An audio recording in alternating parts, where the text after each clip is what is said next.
Saludos mis hermanos, de nuevo en nuestro encuentro semanal en el que compartiremos lo que realmente nos conviene, las cosas que vienen de Dios, su palabra, el estudio, el poder tratar estos asuntos que son de completa edificación y bendición para nuestras vidas. La semana pasada estuvimos hablando acerca de un pasaje que aparece en Marcos en el capítulo 5 y su paralelo está en el capítulo 8 de Lucas, acerca de la mujer que fue sanada del flujo de sangre y la niña, la hija de Jairo, el que era principal de la sinagoga. En esa oportunidad les estuve diciendo que íbamos a seguir hablando acerca de este pasaje tan importante, a que resaltamos la fe, pero que ahora, utilizando algunas técnicas y utilizando la misma palabra del Señor, quiero abordar ese mismo pasaje, pero desde otra perspectiva. ¿Por qué razón? Bueno, necesariamente cuando estamos escudriñando, que es lo que el Señor quiere, escudriñar las escrituras, porque a vosotros os parece que en ellas tenéis la vida eterna, y ellas son las que dan testimonio de mí. Pero escudriñar no es leer, eso lo incluye leer. Es como que escarbar, ser diligente en esto de saber lo que Dios tiene para nosotros y que están allí en las escrituras. Hay estudios, comenzando por la filosofía y luego la lingüística, y hoy se habla de la semiótica, de estudios que tienen que ver con las lenguas, que tienen que ver con los idiomas. Esto es algo maravilloso. Es un misterio esto de que cuál era el idioma que hablaban en el huerto de Edén Adán y su esposa, porque que hablaban con el Señor. Bueno, muchos dirán, no, hablaban de espíritu a espíritu, y luego cómo hablaban entre ellos y cómo hablaban con sus hijos. En fin, este es un tema aparte, pero que es apasionante. A mí me gusta muchísimo esto de los idiomas, las lenguas. Y de eso precisamente, partiendo más o menos desde este punto, quisiera tocar esto de Marcos capítulo 5, de la muchacha y de la hija de Jairo, aprovechando pues de qué se trata este asunto de la semiótica.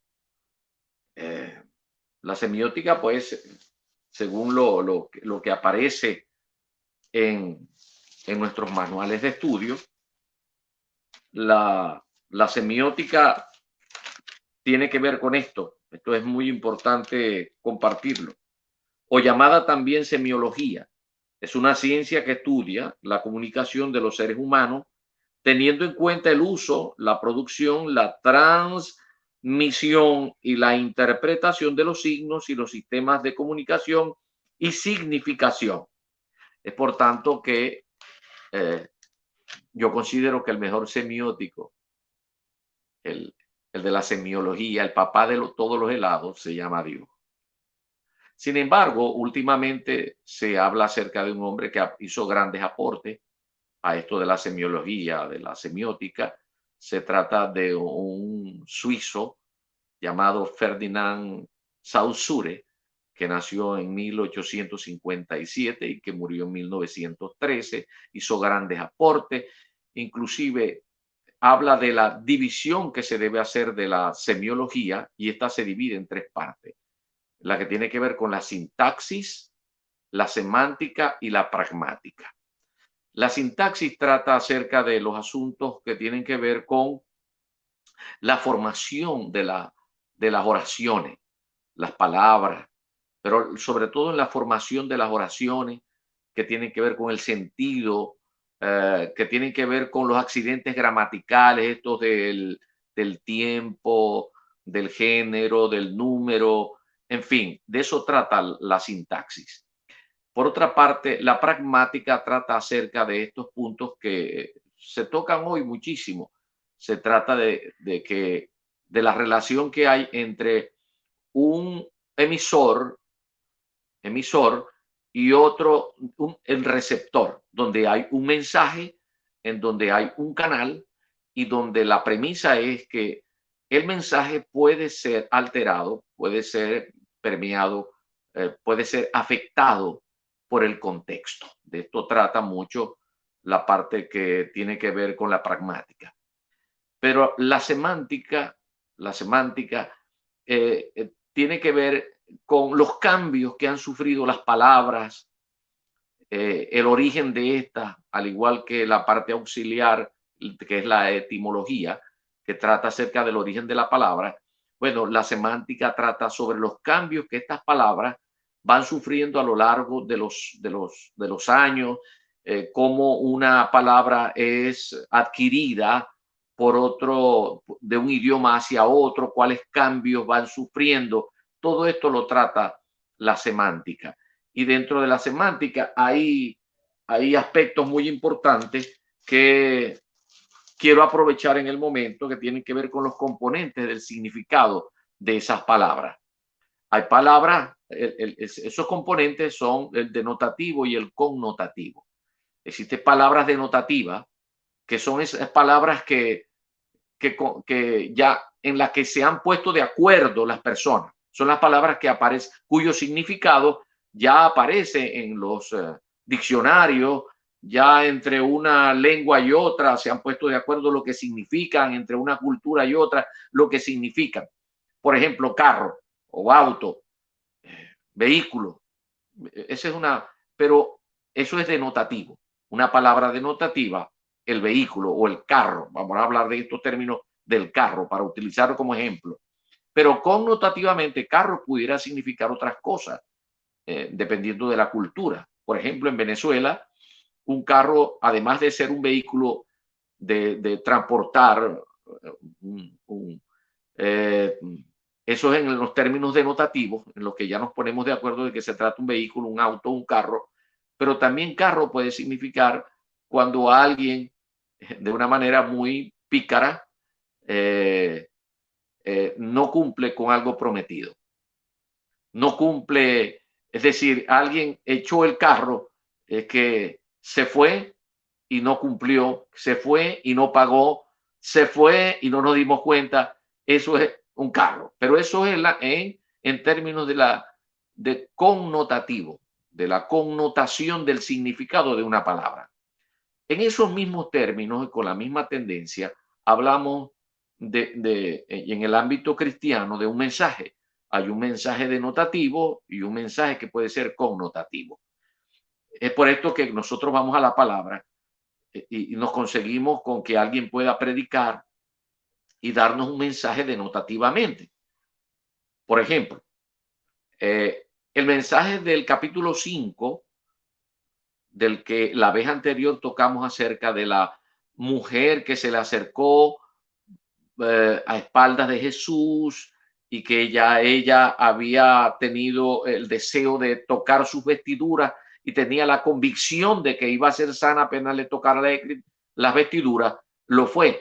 Ese pasaje, la fuerza, la lógica y la fuerza que tiene esa lógica nos habla que el mensaje denotativo habla acerca de un milagro, del milagro que hizo en la mujer y del milagro que hizo en la niña cuando el padre Jairo llevó hasta su casa al Señor Jesucristo. Eso lo tocamos y hubo un mensaje, diría yo, denotativo. Pero existen los mensajes connotativos. Esos mensajes connotativos en los que ya la lógica, la fuerza de la lógica nos puede llevar a otra, no a una diferente interpretación, sino a otro ángulo de apreciación, donde Dios nos enriquece el entendimiento que debemos tener de su palabra, porque su palabra es infinita y puede tener muchos ángulos de interpretación. En cuanto al aspecto teológico, muchos dicen, no, ahí hay una sola, hay un mensaje, tiene una sola interpretación y nada más. Bueno, en cuanto a la verdad se refiere, perfecto, porque no pueden haber verdades y falsedades en un mensaje. No, no. Yo estoy hablando de esa habilidad y esa capacidad que Dios le dio al hombre de, que de lo que le fue dado de Dios en cuanto a lo creativo, en cuanto a que el Señor es creador, Dios le dio al hombre la capacidad de ser creativo. ¿Cómo? De tomar de lo que es de él en cuanto a la inspiración se refiere. La inspiración trae como consecuencia eso, que del lenguaje que Dios ha utilizado, un lenguaje en las escrituras, donde hay muchos aspectos que tienen que ver con el lenguaje pictórico, ese lenguaje rico en significados que hacen que nosotros podamos tener otro ángulo de apreciación para conformar una verdad de Dios. En la Biblia hay muchísimo de este lenguaje que Dios utiliza. Dios, el Señor Jesucristo, habló en parábolas. Bueno, y en las parábolas era a propósito, para que nadie entendiera. Esto es para que el hombre de una manera se interesara en buscar, y entonces él le iba a hablar la verdad acerca de la parábola. Para que viendo no vean, para que escuchando no escuchen, en fin, eso aparece inclusive en Isaías. Asimismo, echando mano de muchas de esas formas tan pictóricas que aparecen en la palabra del Señor. Yo puedo hablar de ese pasaje de la mujer que se le aparece al Señor y dijo, si tan solo tocare el manto, yo seré sana. Y luego la sanidad que hay sobre la mujer, sobre la hija de Jairo, que tenía 12 años. Bien, yo conseguí aquí otro aspecto para hablar de un mensaje que es connotativo. Es connotativo. Pero para ello debo arrancar con esto. La iglesia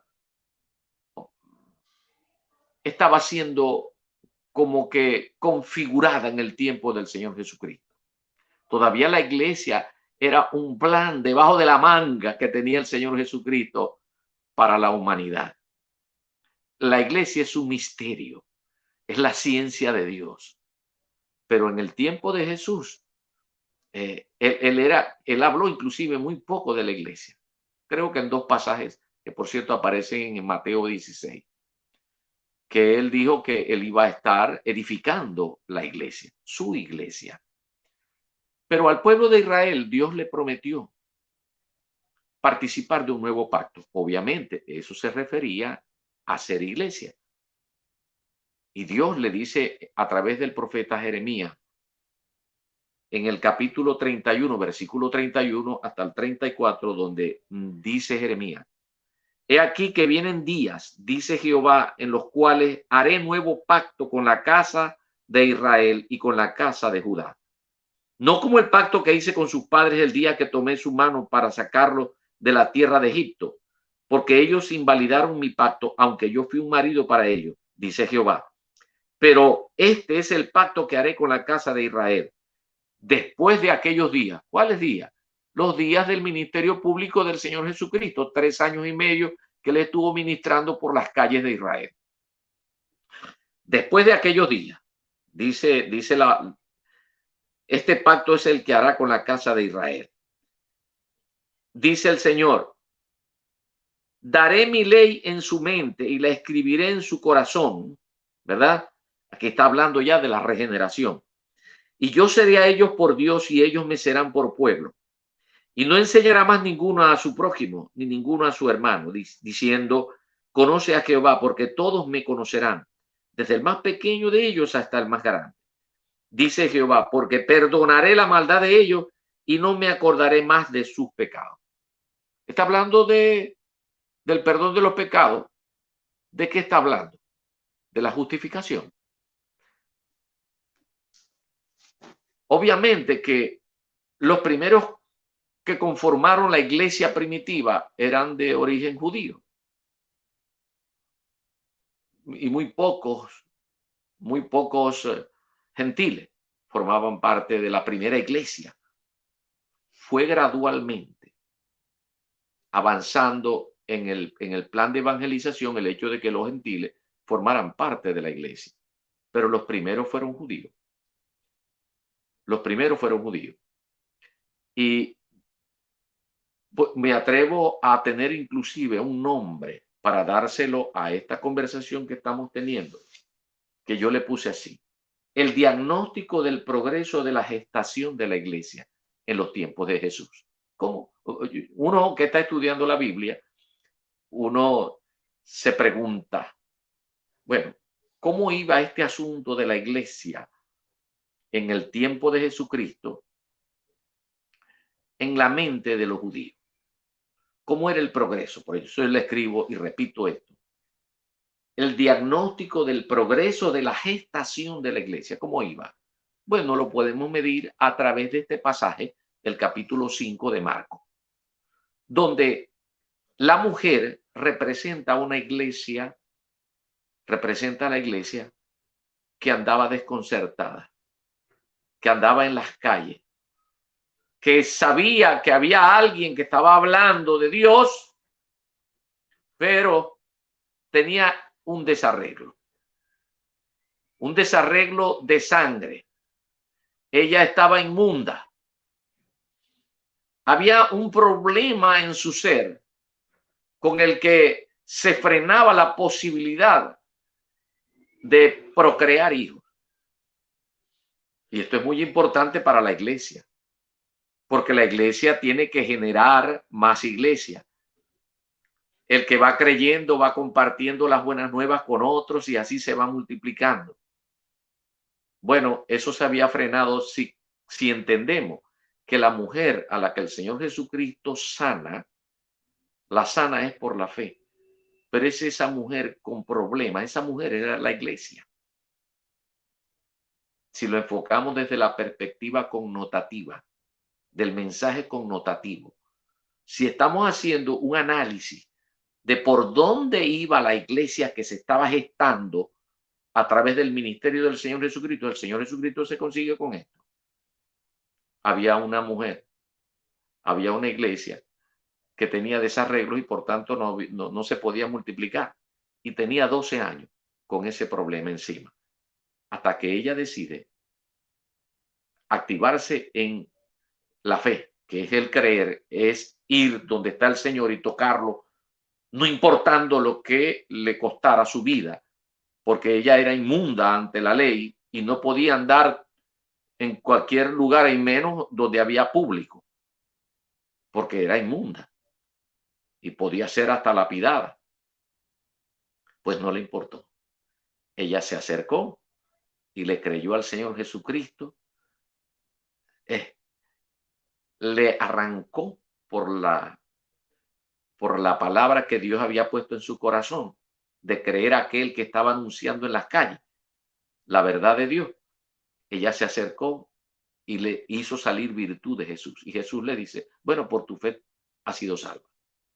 Por supuesto que esa mujer, en su momento, después de la cruz, ella vendría al Espíritu Santo porque alguien le haya predicado de Jesús. Ya ella tenía un adelanto de una bendición grande que había hecho sobre su vida, y aquella mujer formaría parte de la iglesia. Pero qué coincidencia. La niña tenía 12 años, la hija de Jairo, y la hija de Jairo estaba agonizando. Mire el estado en que estaba la iglesia. Las adultas, había una población representada por una mujer con desarreglo de sangre. No podía procrear. Y la niña, hija de un principal de la sinagoga, que se supone que debía dar una palabra y que ya ella podría estar reconociendo a Jesús como el Salvador, porque a los suyos vino y los suyos no le recibieron. Él tenía una ligera sospecha, se inclinó, se humilló por el amor que había en él para que su hija no muriera. Pero ¿qué hizo el Señor Jesucristo? Conoció lo que había en el corazón de ese hombre, su amor, y también el hecho de que no le importó nada que opinaran los demás, y fue hasta su casa y sanó a su hija, la resucitó, porque ya se había muerto. Y le fueron a decir a Jairo, para ya no moleste más al Señor, ya no lo moleste más porque tu hija se murió. Y el Señor le dijo, epa, tan solo cree, cree solamente. Ella no está muerta, ella duerme. El Señor estaba diciendo que la responsabilidad que tuvieron los descendientes de Leví, los que tenían la responsabilidad de formar al pueblo, de dar su palabra, de entregar la palabra bien entendida, no lo habían hecho. Aún en el tiempo de Jesús, ellos fueron los que más se resistieron, salvo algunos como Jairo, como otros pocos que tímidamente manifestaron el creer en el Señor Jesucristo. Pero en términos generales, Leví no había hecho el trabajo, había tergiversado, había deformado el contenido de la palabra que le fue entregada por Dios a través de Jeremías y de otros profetas acerca de un nuevo pacto. Y en el nuevo pacto vendría el Señor Jesucristo, vendría el Mesías y él vendría a morir. No, eso no lo entendían.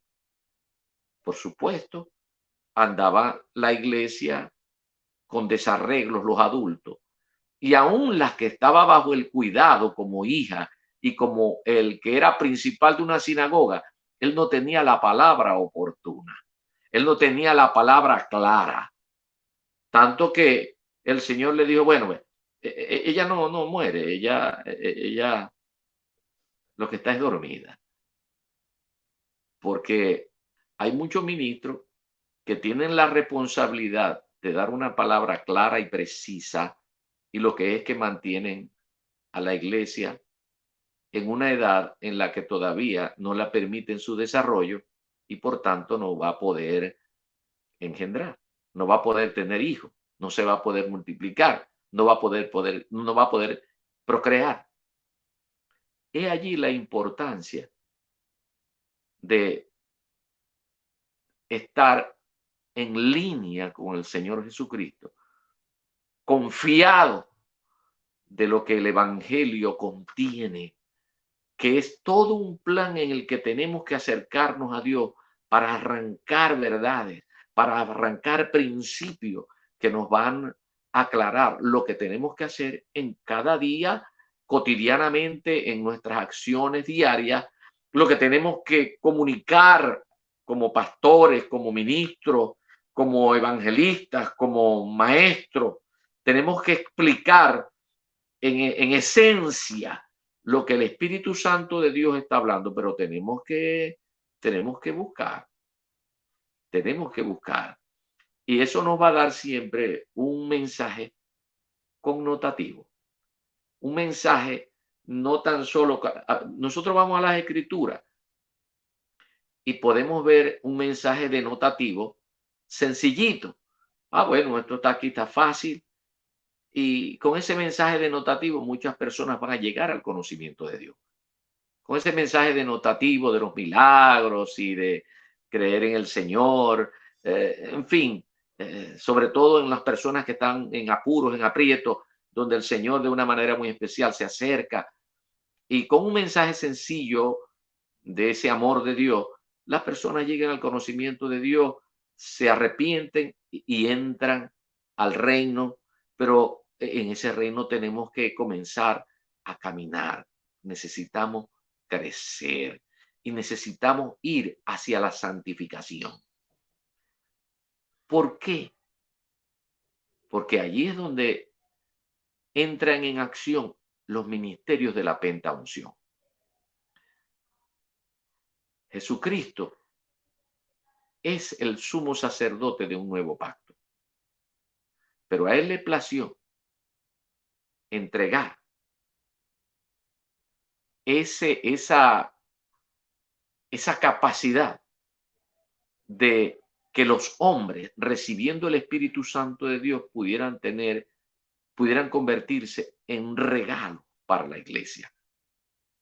Porque él mismo constituyó a unos apóstoles, profetas, evangelistas, pastores y maestros a fin de perfeccionar, a fin de hacer de que maduren, de que estén listos, de que estén equipados cada uno para que pueda cumplir con el rol protagónico que Dios le ha dado a todo aquel que cree en el Señor Jesucristo.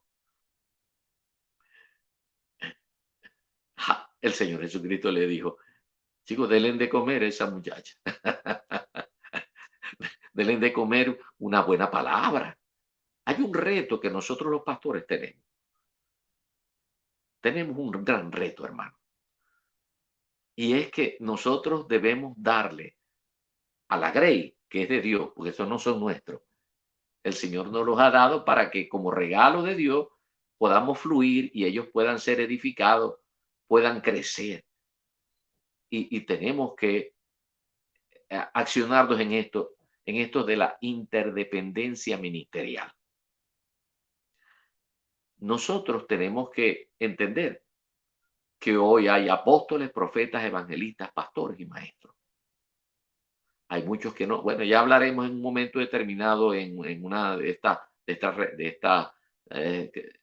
intervenciones. Podamos conversar acerca de por qué si hay hoy apóstoles y profetas. ¿Por qué? Porque es que se necesitan. Unos ponen fundamentos espaciales, como son los apóstoles, y otros ponen fundamentos temporales. Ambos los necesitamos. Es más, en el mismo Efesios, en el capítulo 2, versículo 20, habla de que ellos son los que ponen los fundamentos y el resto de los ministros, el resto de los regalos, edifican, ayudan a edificar. De manera pues que nosotros como pastores tenemos la responsabilidad de traer la comida oportuna para que cada quien crezca. Si necesitamos de un evangelista, si usted debe reconocer que no es evangelista, porque no tiene el perfil, el carácter y su personalidad y su formación, usted no ha sido constituido evangelista. Bueno, busca un evangelista. ¿Para qué? Bueno, para que preñe a la congregación de ese deseo de ganar las almas para Cristo. Pero los necesitamos. Por eso hablo de la necesidad de la interdependencia ministerial. No, pero hay miedo a que le serruchen el puesto. No, porque es que yo no quiero estar bajo la cobertura. No se trata de cobertura. Se trata de una interdependencia ministerial. Y cuando estamos fallos de la unción que tiene que ver, por ejemplo, con el de un maestro que explica en detalle, que aborda la lógica, bueno, ese maestro va a bendecir a nuestra congregación. Y no que tenga que escucharnos todo el tiempo diciendo lo mismo, mensajes denotativos. Mensajes denotativos. No, existen los mensajes connotativos, pero eso los da la relación que nosotros tenemos con Dios y el perfil que tenemos como ministro en una interdependencia en la que la Biblia llama, los ministros, apóstoles, profetas, evangelistas, pastores y maestros. Jairo se dio cuenta que algo andaba fallando y fue y buscó al papá de los helados. Buscó al Señor Jesucristo, lo llevó hasta allá, le resolvió el problema de su hija y yo me imagino que Jairo en su momento, después de la cruz, él se acercó a los discípulos y los discípulos le predicarían del Evangelio, recibió el Espíritu Santo y pasó a formar parte de la familia de Dios y entró en la dinámica de lo que es el Evangelio, el dulce Evangelio que trajo el Señor Jesucristo para esta tierra. Bien, vamos a detenernos en el comentario porque el tiempo ha tocado a su fin. Quiero compartir con ustedes que los invitamos a seguir nuestras redes sociales en Facebook, en Instagram, Nos ubican como arroba Vida TV Play, en nuestro canal YouTube como Vida TV Play, darle seguir y activar la campanita para que reciban las notificaciones de cada nuevo programa. Nos puede ubicar en Spotify como Vida TV Play. Así que con toda esta información estamos en contacto permanente con Vida TV. No queda otra cosa sino desear que nos volvamos a encontrar. Será hasta una nueva oportunidad. Que el Señor me los bendiga en sumo grado.